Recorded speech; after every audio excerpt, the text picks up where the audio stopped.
Friends সকলোকে এটা নতুন ভিডিঅ'লৈ স্বাগতম জনাইছোঁ। তো আজি আপোনালোকক মই লৈ যাম ছিকিম। তো ছিকিম ভাৰতৰ এখন বহুত ধুনীয়া ৰাজ্য। সমগ্ৰ ৰাজ্যখনে মানে প্ৰাকৃতিক পৰিৱেশেৰে ভৰপূৰ হৈছে, একদম বহুত ধুনীয়া ৰাজ্য। ছিকিম হৈছে ভাৰতৰ এনেকুৱা এখন ৰাজ্য যাৰ চাৰিটা দিশত চাৰিখন বেলেগ বেলেগ দেশে আগুৰি আছে। এফালে আছে নেপাল, এফালে আছে ভূটান, এফালে আছে চাইনা আৰু আনফালে হৈছে ইণ্ডিয়া। পিছক আপোনালোকে ছিকিম টুৰটো কিমান ধুনীয়া হ'ব। তো আজি মই আপোনালোকক ছিকিম টুৰৰ লগত জড়িত A to Z তথ্য দিব ওলাইছোঁ। ছিকিম কেনেকৈ যাব, কেতিয়া যাব, ছিকিমত গৈ কি কি চাব, তাত গৈ ক'ত থাকিব, পাৰ্মিট কেনেদৰে বনাব, ছিকিমৰ খানা পিনা কেনেকুৱা, লগতে জনাম আপোনালোকক ছিকিম গ'লে টোটেল পইচা আপোনালোকৰ কিমান খৰচ হ'ব। তো ভিডিঅ'টো একদম স্কিপ নকৰাকৈ শেষলৈকে চাব। চেনেলটোত যদি নতুনকৈ আহিছে আপোনালোকে ছাবস্ক্ৰাইব বটনটো টিপি থৈ যাব নাপাহৰিব। আৰু যদি ভিডিঅ'টো চাই ভাল পাইছে লাইক এটা কৰি দিব আৰু আপোনাৰ বন্ধু বান্ধৱীসকললৈকে শ্বেয়াৰ কৰি দিব। আপোনালোক সকলোৱে ছিকিম ফুৰিব যাব পাৰে। গুৱাহাটীৰ পৰা প্ৰায় 550 কিলোমিটাৰ হ'ব। তো বহুতেই ধুনীয়া ৰাজ্য হয় এইখন। আৰু যিসকলে ভাবি আছে যে ছিকিম ফুৰিব যাম, তো সেইসকলৰ বাবে এই ভিডিঅ'টো বহুত ইম্পৰ্টেণ্ট হ'ব। তো চাই থাকিব আপোনালোকে।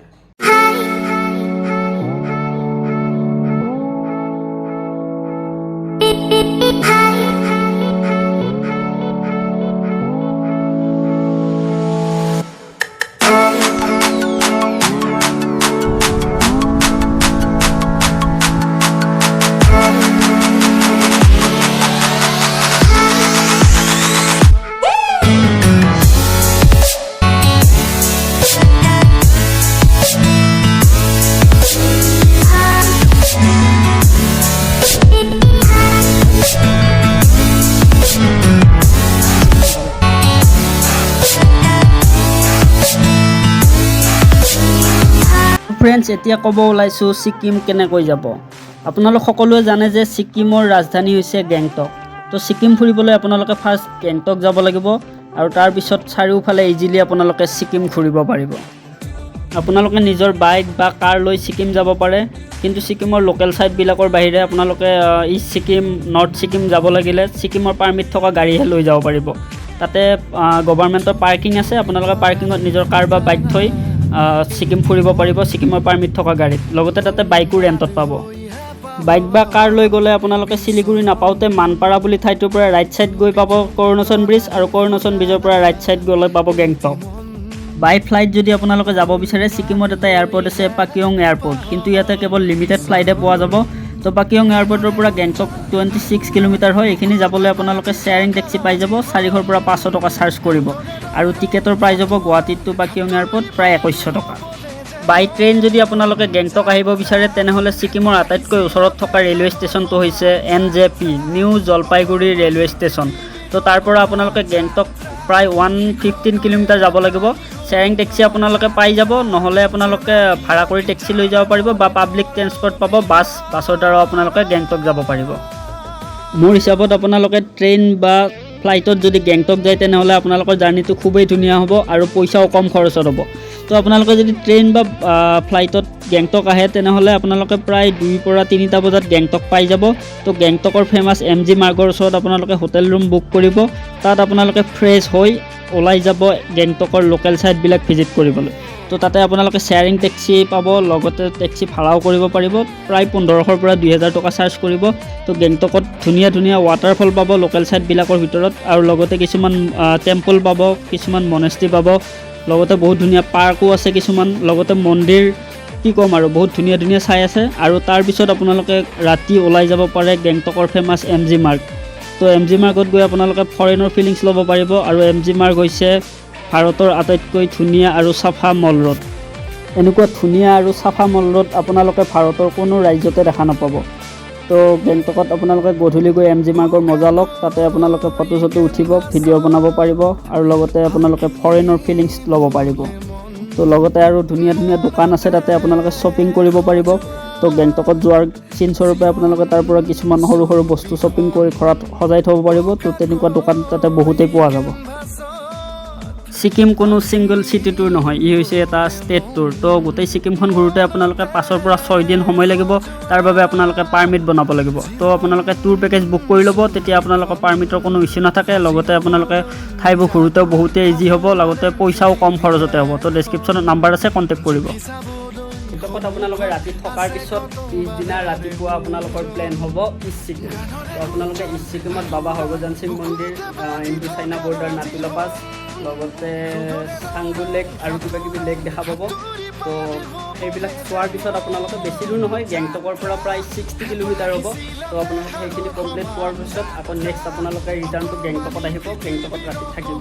ইষ্ট ছিকিম যাবলৈ আপোনালোকে গেংটকৰ ওচৰতে থকা টেক্সি ষ্টেণ্ড যাব, বাজৰা টেক্সি ষ্টেণ্ড। তো তাৰ পৰা আপোনালোকৰ যাত্ৰা ষ্টাৰ্ট হ'ব ফাৰ্ষ্ট নাতুলা পাছ, ইণ্ডো চাইনা বৰ্ডাৰ। তো নাতুলা পাছ সমুদ্ৰ পৃষ্ঠৰ পৰা 14,140 ফুট ওপৰত অৱস্থিত। তাত আপোনালোকে গৈ একদম ওচৰৰ পৰা ইণ্ডিয়া আৰু চাইনা বৰ্ডাৰ দেখা পাব, লগতে দেখিব কিছুমান চাইনা বিল্ডিং, চীনা সেনাসকল দেখিব। তো বহুতেই ধুনীয়া লাগিব নাতুলা পাছ গৈ আপোনালোকৰ। তো নাতুলা পাছৰ ভিডিঅ' মই আগতে আপলোড কৰিছোঁ, আপোনালোকে যদি চোৱা নাই ডেছক্ৰিপশ্যন বক্সত লিংক আছে, আপোনালোকে গৈ চাব পাৰিব, বহুতেই ধুনীয়া ভিডিঅ'। নাতুলা পাছ চোৱাৰ পিছত আপোনালোকে যাব বাবা হৰভজন সিং মন্দিৰ। তো বাবা হৰভজন সিং মন্দিৰৰ বহুত ধুনীয়া এটা কাহিনী আছে, আপোনালোকে যদি নাজানে ডেছক্ৰিপশ্যন বক্সত লিংক আছে, আপোনালোকে গৈ চাব। ভাৰতীয় নাগৰিক হিচাপে আপোনালোকে এই কাহিনীটো সঁচাকৈ জানিব লাগে, তো চাব আপোনালোকে। নাথুলা পাছ ইণ্ডো চাইনা বৰ্ডাৰ পোৱাৰ আগতে আপোনালোকে এটা ধুনীয়া ধৰণৰ লেক পাব, সেইটোৰ নাম হৈছে চাংগু লেক। তো আপোনালোকক বেক চাইডৰ ভিউ দেখাই আছোঁ, একদম ধুনীয়া ভিউ আছে। লগতে ইয়াতে আপোনালোকে ইয়াকৰ পিঠি এক্সপিৰিয়েঞ্চ ল'ব পাৰিব। তো এনেকৈ এইবিলাক ইয়াক আছে, চাওক সজাই থৈ দিছে। এইবিলাক ইয়াকত ফটো উঠিলে 100 টকা ল'ব ভিডিঅ' কল। তো লেকটোৰ ভিউ দেখাই আছোঁ ৰ'ব আপোনালোকক। তো এইবিলাক ফটোত উঠা ব্যস্ত। তো চাওক কি ধুনীয়া লেক, ৱাও পানী চাওক না, কি ধুনীয়া পানী। এনেকুৱা পানী মই সঁচাকৈ লাইফত দেখা নাই, কেমেৰাত ইমান ভালদৰে নাহে, কিন্তু মই যিটো চকুৰে দেখা পাইছোঁ ন, কি ক'ম আৰু আপোনালোকক। চাওক কি ধুনীয়া লেক। তো লেকটোৰ ওচৰত এটা মন্দিৰো আছে আৰু এনেকুৱা সৰু সৰু বহুতো লেক দেখা পাব। তো গেংটক টু ইষ্ট ছিকিম যোৱা ৰাস্তাটো বহুতেই ধুনীয়া হয়, আৰু লগতে দেখিব এনেকুৱা কিছুমান বাংকাৰ দেখিব ইণ্ডিয়ান আৰ্মিৰ। তো খুবেই ধুনীয়া ৰাস্তা হয়, আপোনালোকৰ কেতিয়া এই 70 কিলোমিটাৰ গুচি যাব আপোনালোকে নিজেই গম নাপাব। তো ইষ্ট ছিকিম যাবলৈ আপোনালোকৰ পইচা খৰচ হ'ব এজনৰ 900 টকা। পিছে ডে 3। তো ডে 3ত আপোনালোকৰ প্লেন হ'ব নৰ্থ ছিকিম। নৰ্থ ছিকিমৰ দুখন চহৰ আছে, এখন হৈছে লাচেন আৰু এখন হৈছে লাচুন। তো আপোনালোকে যদি দুয়োখন চহৰ চাব বিচাৰে তেতিয়াহ'লে বেছি মজা পাব। নৰ্থ ছিকিমত বহুত ধুনীয়া ধুনীয়া ঠাই আছে, আৰু আপোনালোকে যদি মন কৰে এখন চহৰ চাম, লাচেন বা লাচুন চাম, তো তেতিয়াও আপোনালোকে চাব পাৰিব। মোৰ হিচাপত আপোনালোকে লাচেন আৰু লাচুন দুয়োখন ঠাই ভিজিট কৰিব, তেতিয়াহে আপোনালোকে ছিকিম যোৱাৰ আচল মজাটো পাব। যদি আপোনালোকে লাচেন আৰু লাচুন দুয়োখন ঠাইৰ টুৰ পেকেজ বুক কৰে, তেনেহ'লে এজনৰ প্ৰায় 3500 পৰা 4000 টকা খৰচ হ'ব। তাত 2 ৰাতিৰ হোটেল ষ্টে হ'ব, লগতে ব্ৰেকফাষ্ট, লাঞ্চ, ডিনাৰ, গাড়ী ভাড়া সকলো ইনক্লুড থাকিব। তো খুবেই ধুনীয়া হ'ব আপোনালোকৰ north Sikkim journey. North Sikkim journey start হোৱাৰ লগে লগে আপোনালোকে এখন বহুত ধুনীয়া দলং পাব, তাৰ তলৰে এটা বহুত ধুনীয়া নদী বৈ গৈছে। তো তাৰ ভিউ আপোনালোকে বহুত ধুনীয়া পাব। তাৰপিছত পাব আপোনালোকে 7 ছিষ্টাৰ ৱাটাৰফল, চুমথাং ডেম। তো এই ডেমটো খুবেই ধুনীয়া। তাৰপিছত পাব অমিতাভ বচ্চন ৱাটাৰফলছ, কিছুমান বহুত ধুনীয়া নদী পাব, আৰু বহুত ৱাটাৰফল পাব, যিবিলাক ৱাটাৰফল চাই আপোনালোকৰ চকু ভৰি যাব।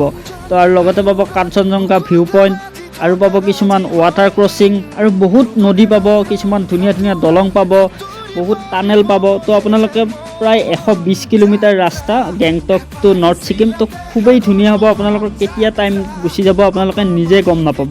তো বহুত ধুনীয়া লাগিব আপোনালোকে যেতিয়া গেংটক টু নৰ্থ ছিকিম আহিব। নৰ্থ ছিকিম যাব লাগিলে আপোনালোকে ফাৰ্ষ্ট যাব লাগিব গেংটক টু লাচেন। তো লাচেনত আপোনালোকে ৰাতি হোটেলত থাকিব লাগিব। নেক্সট ডে আপোনালোকৰ ৰাতিপুৱা প্লেন হ'ব লাচেন টু গুৰুডংমাৰ লেক। তো লাচেন টু গুৰুডংমাৰ লেকৰ দূৰত্ব হৈছে প্ৰায় 65 পৰা 70 কিলোমিটাৰ। ৰাস্তাত আপোনালোকে থাংগু ভেলী নামৰ এখন ভেলী পাব, যিখন খুবেই ধুনীয়া। থাংগু ভেলীৰ পৰা গুৰুডংমাৰ লেক যোৱা এই 35 কিলোমিটাৰ ৰাস্তাটো আপোনালোকে একদম লাডাখৰ ফিল পাব। আপোনালোকে এনেকুৱা লাগিব যেন আপোনালোকে ছিকিম নহয় লাডাখত ঘূৰি আছে। তো গুৰুডংমাৰ লেকত আপোনালোকে বেছি টাইম থাকিব নোৱাৰে, কাৰণ তাতে উশাহ লোৱাত খুবেই কষ্ট হ'ব, কাৰণ গুৰুডংমাৰ লেক হৈছে সমুদ্ৰ পৃষ্ঠৰ পৰা প্ৰায় 17,000 ফুট ওপৰত অৱস্থিত। গুৰুডংমাৰ লেক চোৱাৰ পিছত আপোনালোকে যাব লাগিব লাচুন। তো তাৰপিছত আপোনালোকে লাচুনত হোটেলত থাকিব লাগিব। গুৰুডংমাৰ লেকৰ পৰা লাচুনৰ দূৰত্ব হৈছে প্ৰায় 140 কিলোমিটাৰ। নেক্সট দিনা আপোনালোকে ৰাতিপুৱা যাব লাগিব য়ামথাং ভেলী আৰু 0 পইণ্ট। লাচুনৰ পৰা 0 পইণ্টৰ দূৰত্ব হ'ব প্ৰায় 52 কিলোমিটাৰ। তো আপোনালোকে 0 পইণ্ট নাপাওঁতে পাব য়ামথাং ভেলী। য়ামথাং ভেলীৰ ধুনীয়া পৰিৱেশ দেখাই আছোঁ, চাওক। ৰ'ব য়ামথাং ভেলী নোপোৱাৰ আগতে আপোনালোকে পাব টুং নামৰ প্লেচ এটা। এই প্লেচটোৰ পৰা আপোনালোকে প্লাষ্টিক বটল বা প্লাষ্টিকৰ পেকেট একো লৈ যাব নোৱাৰে। যদি আপোনালোকক ছিকিম পুলিচে পায় তেনেহ'লে 5,000 টকা ফাইন ভৰিব লাগিব। তো টুং নামৰ প্লেচটোত আপোনালোকে প্লাষ্টিকৰ বটল লগতে প্লাষ্টিকৰ সকলো সামগ্ৰী পেলাই থৈ যাব। তো এয়া হৈছে য়ামথাং ভেলী। য়ামথাং ভেলীৰ পৰিৱেশ খুবেই ধুনীয়া, বহুতেই ধুনীয়া পৰিৱেশ। ইয়াতে বহুতো হিন্দী চিনেমাৰ শ্বুটিঙো কৰা হয়। লগতে ইয়াতে থাকিব কিছুমান বনৰীয়া ইয়াক, যিবোৰ চাই আপোনালোকে খুবেই ভাল পাব। আৰু লগতে কিছুমান সজাই থোৱা ইয়াকো থাকিব। তাৰ পিঠিত উঠি আপোনালোকে এনজয় ল'ব পাৰিব, ভিডিঅ' কৰিব পাৰিব, ফটো উঠিব পাৰিব। তো য়ামথাং ভেলী সঁচাকৈ বহুতেই ধুনীয়া এখন ভেলী হয়। তাতে বহুত জোৰত বতাহ বলি থাকে। লগতে ইয়াৰ পৰিৱেশটো সঁচাকৈ কৈছোঁ মানিব লাগিব, একদম ধুনীয়া পৰিৱেশ। ওচৰৰে এটা নদী বৈ গৈছে আৰু লগতে পাহাৰবোৰত মানে একদম বগা বৰফেৰে ঢাকি আছে। তো একদম খুবেই ধুনীয়া পৰিৱেশ য়ামথাং ভেলী। য়ামথাং ভেলী চোৱাৰ পিছত আপোনালোকে পাই যাব জন্নত ছিকিম 0 পইণ্ট। তো ছিকিম 0 পইণ্টত গৈ আপোনালোকে বৰফৰ মাজত খেলিব পাৰিব। তাতে আপোনালোকে স্ন'ফল পাব। তো সঁচাকৈ কৈছোঁ ছিকিম 0 পইণ্ট এখন জন্নত হয়। জন্নত বহুত ধুনীয়া পৰিৱেশ, তাতে বহুত ধুনীয়া নদী থাকিব, লগতে বৰফেৰে সকলো পাহাৰ আৱৰি থাকিব। একদম ধুনীয়া লাগিব, আপোনালোকে বহুতেই এনজয় পাব ছিকিম 0 পইণ্টত গৈ। তো আপোনালোকে মিছ নকৰিব কেতিয়াও, ছিকিম গ'লে 0 পইণ্ট নোযোৱাকৈ নাথাকিব। 0 পইণ্টত গৈ আপোনালোকে এনজয় ল'ব। তাতে আপোনালোকে জেকেট ভাড়া পাব, বুট ভাড়া পাব। লগতে পাহাৰৰ ওপৰত গৈ আপোনালোকে এটা শিল আছে, শিলত আপোনালোকে তাৰ ওপৰত বৰফ আছে। বৰফত আপোনালোকে যদি কাৰোবাক ভাল পায় মনে মনে তেখেতৰ নাম লিখি থৈ আহিব পাৰিব। আৰু সেই নামটো লিখিলে বিশ্বাস কৰা হয় যে মানে বহুতেই আগবাঢ়ি যাব আপোনাৰ ভাল পোৱা বা প্ৰেমত। তো এনেকৈ বহুতে এনেকৈ নামবিলাক লিখি থৈ গৈছে, ময়ো নাম লিখি থৈ আহিছোঁ তাতে। এইটো এটা বহুত এনজয় হয়। তো বহুত ওপৰত উঠি যাব লাগিব পাহাৰৰ, উশাহ লোৱাত বহুতেই কষ্ট হয়। হ'লেও এইটো লোকবিশ্বাস আছে, যিহেতু মানে শিলটোৰ ওপৰত বৰফেৰে ঢাকি থাকে। সেই বৰফৰ ওপৰত আপুনি যাক মনে মনে ভাল পায় তেওঁৰ নামটো লিখি থৈ আহিব পাৰে। চাওক ছিকিম 0 পইণ্টৰ পৰিৱেশ চাওক, ৱাও কি মজা। তো আপোনালোকে বৰফৰ মাজত গৈ বহুতেই এনজয় কৰিব পাৰিব ছিকিম 0 পইণ্টত গৈ। আজি ভিডিঅ'টো এইখিনি আছিলে। যদি ভিডিঅ'টো চাই ভাল পালে লাইক এটা কৰি দিব। চেনেলটোত যদি নতুনকৈ আহিছে ছাবস্ক্ৰাইব বাটনটো আপোনালোকে টিপি থৈ যাব। আৰু যদি ভিডিঅ'বোৰ সঁচাকৈ ভাল পাইছে তেনেহ'লে আপোনাৰ বন্ধু বান্ধৱীবিলাকক শ্বেয়াৰ কৰি দিব। লগতে যদি আপোনালোকে ছিকিম যাব বিচাৰে তেনেহ'লে মোৰ ভিডিঅ'টো চাই আপোনালোকে সম্পূৰ্ণ ছিকিম ঘূৰিব পাৰিব। আগলৈকে নতুন ভিডিঅ'ত লগ পোৱাৰ প্ৰতিশ্ৰুতিৰে till then tata bye bye. সাঁচি থ'বলৈ আগলৈ নিজতে নিজে হ'বলৈ বিভোৰ গানৰে গুঞ্জন আলোড়ন বুকুতে বাজি থকা জীৱন ৰ'দৰে ৰং ৰং সাঁতুৰি পাৰি হ'বলৈ যে মন যাত্ৰা হেঁপাহিছিলাতে সাগৰ সমান যাত্ৰা অকমানি পৃথিৱীৰ অকমান যাত্ৰা শিখৰৰে হেঁপাহি হনুমান যাত্ৰা জেনাকি আঁকি জানে